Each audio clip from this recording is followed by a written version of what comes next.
का हार्दिक स्वागत है मेरे YouTube चैनल पे। हम लोग टैली को अलग अलग सेक्टर में कैसे यूज़ कर सकते हैं, उसके लिए मैंने आप लोगों को मास्टर्स बनाना सिखाया। मास्टर डेटाबेस में जाता है और फिर हम लोगों ने रिपोर्ट बनाना भी सीख लिया है ना।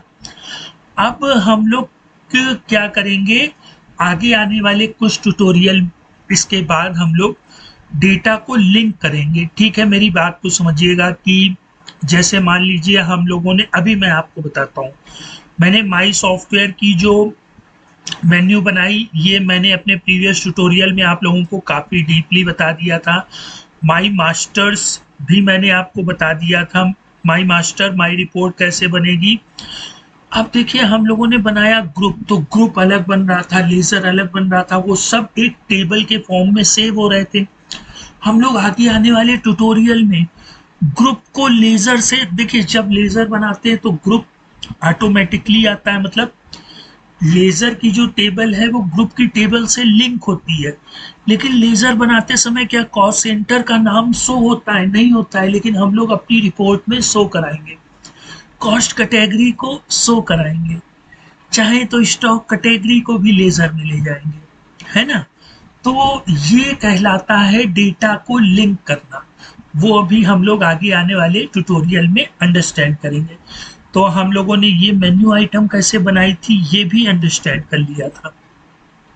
इसके बाद हम लोगों ने स्टॉक ग्रुप तक देख लिया था। आज हम लोग स्टॉक कैटेगरी रिपोर्ट के विषय में देखने जा रहे हैं। ठीक है, तो जैसे ही स्टॉक कैटेगरी रिपोर्ट पर हम क्लिक करेंगे तो हमारे सामने एक ये मेन्यू ओपन हो, सॉरी एक फॉर्म या एक स्क्रीन ओपन हो जाएगी, और ये screen report form part line field से मिलके बनी है। तो रिपोर्ट आप लोग दोस्तों जानते ही हैं कैसे डिफाइन करते हैं। देखिए रिपोर्ट डिफाइन कर दी, रिपोर्ट में मैंने टाइटल नहीं दिया तो टाइटल जो नाम देंगे वही शो हो जाएगा। अगर आप यहाँ टाइटल लिख देते तो जिस नाम से आप शो कराना चाहे उस नाम से हो सकता है। अब रिपोर्ट में ये डिफिनीशन कहलाती है दोस्तों, और हर डिफिनीशन में हम लोग एट्रीब्यूट का यूज करते हैं। रिपोर्ट में आप कोई एट्रीब्यूट यूज करें ना करें, लेकिन फॉर्म के एट्रीब्यूट को यूज जरूर करेंगे। अभी ये देखिए इसमें स्क्वायर ब्रैकेट से ना स्टार्ट है ना क्लोज है फॉर्म, तो ये एट्रीब्यूट है, ठीक है। लेकिन जब हम लोग फॉर्म को ब्रैकेट में क्लोज कर देंगे तो ये डिफिनीशन बन जाएगा। तो रिपोर्ट ने फॉर्म को यूज कर लिया। अब फॉर्म यूजेस पार्ट, तो यहाँ देखिए मैंने पार्ट को डिफाइन कर दिया। अब इसकी हाइट और विड्थ मैंने 100% स्क्रीन दे दी है, ठीक है। जब डेटा बढ़ता जाएगा तो ये स्क्रीन भी ऑटोमेटिकली बढ़ती जाएगी।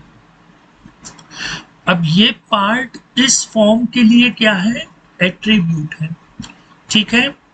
अब हम लोग क्या करेंगे, पार्ट को भाई डिफाइन कर लेंगे। तो देखिए यहाँ दो लाइनें हैं, एक जो हमें टाइटल दिखाएगी और दूसरी जो हमें वैल्यू को शो कराएगी। तो टाइटल तो हम लोग को डेटाबेस से लाना नहीं है, ठीक है। हमें डेटाबेस से क्या लाना है, ये डिटेल वाली लाइन में है ना, तो हम इसको रिपीट करवा देंगे इस वाली लाइन को। किससे? अपने कलेक्शन से। वो आप कलेक्शन का नाम यहाँ कोई भी ले सकते हैं, लाइन का नाम कोई भी ले सकते हैं, ठीक है। उसमें कोई बाउंडेशन नहीं होता है।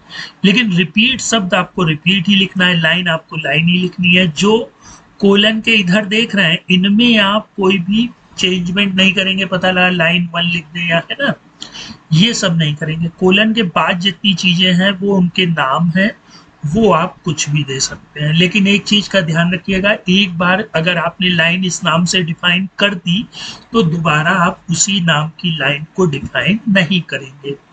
अगर करेंगे तो एरर शो करेगा, ठीक है, वो डुप्लीकेट डिफिनीशन बता देगा। अब हम लोग क्या करेंगे, लाइन को डिफाइन करेंगे अपने टाइटल को। यहाँ देखिए मैंने डिटेल वाली लाइन को क्यों यूज किया, भाई देखो हमें यहाँ पर भी वही फील्ड चाहिए और नीचे भी वही फील्ड चाहिए, तो हम लोग दो बार फील्डों को क्यों डिफाइन करें। हम लोग इस वाली लाइन में फील्ड को डिफाइन कर देंगे, ये दो फील्डें लेंगे, एक एसटीके कैटेगरी एसएन और एसटीके कैटेगरी नेम, आप कोई भी फील्ड का नाम ले सकते हैं। सेट एज ये फिक्स होता है दोस्तों। इसका काम क्या होता है, वैल्यू को शो कराना। यहाँ देखिए मैंने सीरियल नंबर लिख दिया, तो आप यहाँ देख सकते हैं सीरियल नंबर शो हो रहा है, और यहाँ पर नेम ऑफ स्टॉक कैटेगरी लिख दिया, तो यहाँ name of stock category show हो रहा है। ठीक है, तो हमारी ऊपर वाली लाइन डिफाइन हो गई। अब हम लोग नीचे वाली लाइन को डिफाइन करेंगे। तो लाइन यूजर्स फील्ड, तो यहाँ हम उन्हीं दो फील्डों का यूज कर लेंगे जो हम लोगों ने ऊपर वाली लाइन के टाइटल में इस लाइन को यूज कर लिया था। तो ये वाली फील्ड भी उस वाली लाइन में यूज हो गई थी, जहां हम लोगों ने इसको सेट एज करा दिया था सीरियल नंबर से, और इसको सेट एज करा दिया था इससे। वहां पर मैंने लोकल फील्ड का यूज किया था। ठीक है, अब हम लोग इस फील्ड को भी डिफाइन कर लेते हैं, जो दो फील्डें हैं। डबल डॉलर लाइन बताने की जरूरत नहीं है, आप जानते हैं 1 2 3 4 आ जाएगा। और ये डॉलर नेम मतलब मास्टर्स का नेम। अब कौन सा मास्टर, प्रोग्राम में हमने पहले ही जब पार्ट बनाया था तो वहां रिपीट करवा दिया था इस कलेक्शन को। अब हम इसको यहाँ इसका टाइप बता देंगे। टाइप क्या है, कलेक्शन का एट्रीब्यूट है। ठीक है, तो ये स्टॉक कैटेगरी के डॉलर नेम मतलब डॉलर नेम को उठा करके ले आएगा। अभी हम लोग उसमें और यूडीएफ अपनी रिपोर्ट में जोड़ेंगे, फिर उनको भी यहाँ पर शो कराएंगे, है ना दोस्तों। फिर हम लोग यहाँ फिल्टर भी लगाना सीखेंगे, हम लोग यहाँ पर डिस्प्ले कराएंगे, अल्टर करेंगे, बहुत सी चीजें हम लोग सीखेंगे। तब जा करके हम लोगों को थोड़ा सा कॉन्फिडेंस आ जाएगा। फिर हम लोग अपनी जो इंडस्ट्री में या मार्केट में छोटे मीडियम लेवल के जो वर्क हैं उनको कर सकते हैं, फ्रीलांसिंग भी कर सकते हैं। टेली टीडीएल की मांग भी है जहां फ्रीलांसिंग वगैरह आप कर सकते हैं, और अपना एक मिनी स्टोर टैली के साथ, टैली के आप पार्टनर भी बन सकते हैं दोस्तों। उसमें आपको कोई पैसा खर्च नहीं करना है। ठीक है, आपको टैली टीडीएल आता है तो आपने टैली वालों से शेक हैंड कर लिया, आप उनके टैली सॉफ्टवेयर को सेल करा रहे हैं, लाइसेंस को रिन्यू करवा रहे हैं, और साथ ही साथ आप अपने टैली टीडीएल के कोड को टीसीपी बना के सेल भी कर रहे हैं। ठीक है, तो अब हम लोग दोस्तों नेक्स्ट टाइम मिलते हैं, थोड़ी सी रिपोर्टों को और देख लेते हैं। और दोस्तों मैं आप लोगों को रिपोर्ट तो बता ही रहा हूँ, साथ ही साथ उसके डीपली चीज़ें भी बता देता हूँ, और भी चीज़ें बता देता हूँ। ठीक है, तो अगर हम लोगों ने किसी चीज़ को स्टार्ट किया, जैसे मैंने पूरे मास्टर्स बताए थे, तो अब मैं आपको पूरे रिपोर्ट भी बनाना बता दूंगा।